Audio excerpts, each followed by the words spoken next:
Bilang isang kaagapay, nakangiting iabot ang kanyang mga kamay.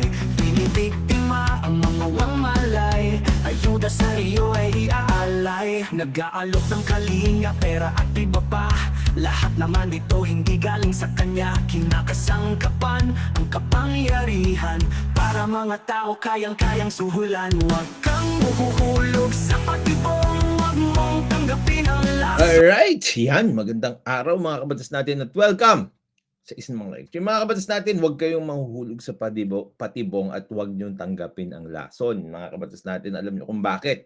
Napaka-obvious mga kabatas natin itong si Attorney Claire Castro at yung mga kasamahan niya mga kabatas natin naghahasik ng lagim at nagtatambak ng basura sa internet mga kabatas natin para siraan ang judiciary, siraan mga kabatas natin ang justice system dito sa Pilipinas. Nakakahiya ka, Attorney Claire